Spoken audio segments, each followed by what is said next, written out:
Maury, and welcome back to another Hockey East All Access feature. Today we're sitting down with the talented Alex Newhook of Boston College men's hockey. Alex, we're about 2 months into the fall semester so far, so how has the return to campus been like for you? Yeah, thanks for having me. It's definitely been different from last year, for sure. Obviously, with all the guidelines and restrictions for all students, but for us, it's great to be back, and the school is doing a good job of keeping us safe and keeping us healthy while we're able to practice and work out. So, got to be thankful for that. But it's definitely different than last year for sure. So when you got back to campus, that was kind of the beginning of the re-socialization time where you're kind of getting back into the swing of things. Did you start working out or skating in like smaller groups and then building up from there? Yeah, that's what we've been doing. So far, mostly we've been working out in mostly half the team. So it's around 10 or 11 guys usually in the workout room or on the ice. So it's not terrible. It could be worse with smaller groups and stuff. But we're doing a good job of trying to stay on top of it and trying to stay in shape here. Right. So where exactly are you at right now? How many times a week are you able to skate or lift? What is a week by week look like for you? Yeah, right now I think we're skating 3 times a week, and then in the gym 3 times as well. So I think that's going to continue to increase as we get closer to the season. But the practices are intense, the workouts are great, and it's keeping us in good spirits and good shape for sure. Now, I was actually able to catch up with your associate coach, Mike Ayers, before we were having this conversation. And he said, you're one of the guys that brings the energy and the pulse to practices, games, lifts, other things like that. How have you been able to personally keep that energy up within yourself and inspire your teammates? Yeah, it's I think for me it's more so just excitement and I think some of that comes from the gratefulness of just being where we're at and I think showing up to the rink every day no matter the circumstances. We're still doing what we want to do. We're still doing what we love at college while we're going to school. It's just keeping that in the back of my head and try and get guys to stay on that same page is kind of where we're at these days. Right. And Mike Ayers actually just kept mentioning this energy of yours and how exciting it is to be around you and how you bring other people up around you. So what is a pregame routine like for you? How do you get pumped and how do you get the guys going too? Yeah, starts off with a large coffee black on the way to the rink. And then, I know I'm usually hop on the music. Last year would for the first hour or so. It's nice to see guys trail in and just get excited about the game, get excited about practices. Switching gears a little bit, last year you were heading into your freshman year, but you had been recently drafted in the first round, 16th overall by the Colorado Avalanche. Can you tell me what that day was like for you? Yeah, it was, one of the most memorable days of my life for sure. It's, for anyone when you get to that point in the draft and with all the anticipation of it throughout your draft year, it's really hard to put it all into words and then having your family and I had a lot of my buddies there and stuff and be able to share with them. It was truly an unforgettable experience and definitely one of the best days of my life. And, still looking back on it these days, especially when you see the draft this year, it just, brings back that day and, something I'll never forget. It's really a fortunate experience that you had to actually be there as opposed to this year's draft.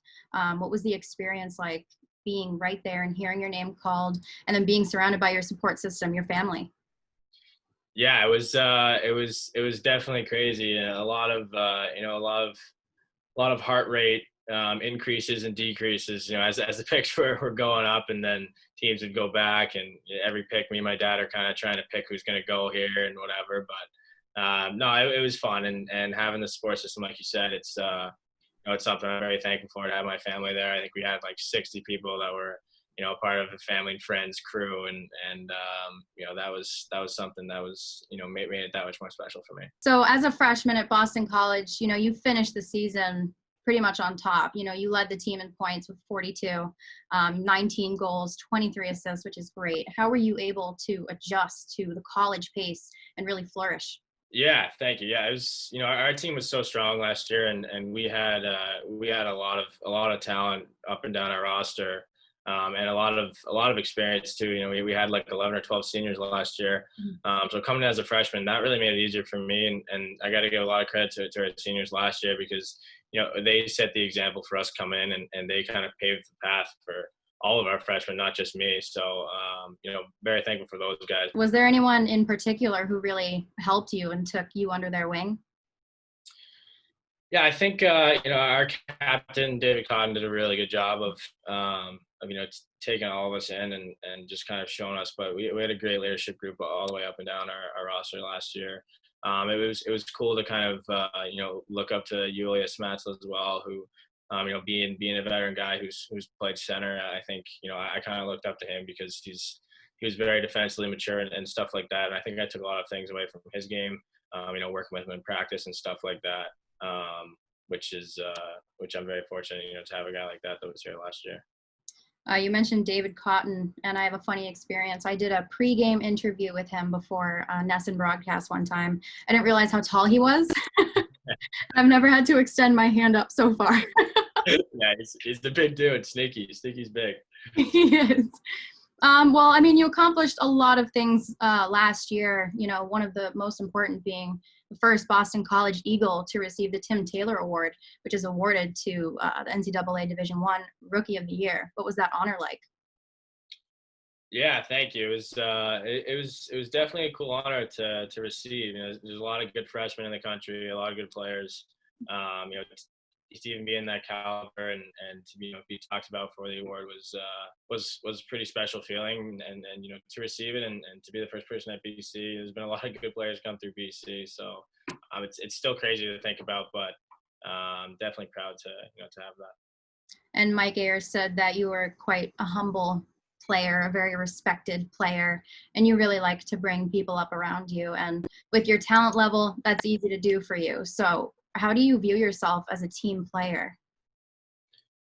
Yeah, I think those are the guys that are always around, and it's not an individual sport. It's a team sport, and I think last year it was seen firsthand from our team. I don't think we had any guys that were really selfish guys in our team. Our locker room was all about us and not about one guy, and that's kind of always been my mindset. I think you do better when you bring up the guys around you, and when everyone else is at their best, it helps you. So I try to be at my best so other guys around me can be at theirs, and I think it goes hand in hand. Have you been able to develop any really good chemistry with some of your line mates? Are there anyone who sticks out to you when I say that? Yeah, I think last year when myself and Matt Boldy, my roommate, and Hardman, when we got together, I think we really took off as a line, and I think we really meshed as people off the ice. But I think in practice and games, really got to know each other as players and work off each other and feed to our strengths. So those guys, I think if we get the opportunity to play with them again this year, it'll be a lot of fun. Right, and you mentioned your strengths and speed, explosiveness, and your willingness to learn were only a few of the major attributes that you have to make you a really good player. What are some strengths that you personally see in your game? Thank you. Yeah, I think I would definitely say my speed and explosiveness is probably my biggest threat. I try to keep that as a strength of mine, from season to season and keep improving on that. But the ability to just push the pace and think at a high level as well, and push the pace in terms of decision making and stuff as well as speed is probably my best assets, I would say. And in contrast to that, what are some areas of your game that you would like to see develop further? Yeah, I think I think speed can always be worked on. There's always that next gear that you can get to, no matter what level you are, and especially at the pro level, that the speed is at another sector of its own. So keep improving on that, and just some finer details in the D zone and stuff like face-offs and body position and stuff like that. I think can get a bit better, and it'll come with some time and some experience. But that's stuff I definitely want to keep working on. Well, you'll get the opportunity to soon because you are playing with Team Canada in the World Juniors this year up in the Edmonton bubble where the NHL just played. So what is that going to be like for you? Yeah, it's exciting. I think being in conversation to be on that team, and I think we're going to go through a long process of how we're going to get there and whatever else with all the regulations and people not playing and stuff. But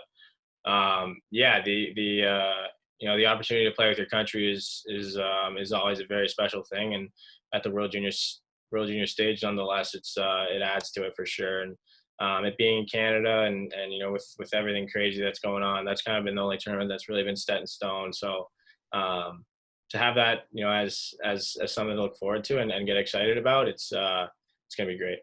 So when do you actually head up there? It's not final yet. I think they're coming out with something pretty soon on the camp rosters and stuff like that. But I think it'll be in the next month or so.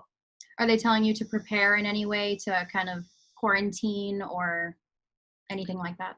Yeah, I think when the camp's released and the dates and stuff, we're gonna have to go home and quarantine for 2 weeks. Just I think that's for anyone in Canada. So for us college guys, we have we got to get home and not do much, lay low for 2 weeks before camp. And home for you is in Newfoundland, right? Correct. Yeah. So that'll be nice for you to return and see your family again. Yeah, it's always nice to be home for a bit. Are they going to be able to travel with you to Edmonton? No, it's no fans, which is too bad, and it's too bad they can't be there. Yeah, but it is what it is, and at least we can play. Right, exactly. Well, there's going to be a lot of eyes on you this year. So what is the pressure going to be like for you to be able to develop into the player you want to be? Yeah, I think pressure is pressure is definitely something that's earned, and it's exciting for me. I think pressure is something that's always been there for me ever since I moved away from home when I was younger. There's always people that are watching to see how you do, and I think that's no different this year. There might be a bigger step in front of me this year, and some bigger some bigger prizes at the end of the road. But it really doesn't change anything for me. I just try to work on what I can work on, try to control what I can control, and at the end of the day, there's always going to be people watching, so it's exciting. Right. And finally, what are you most excited for about this year at Boston College?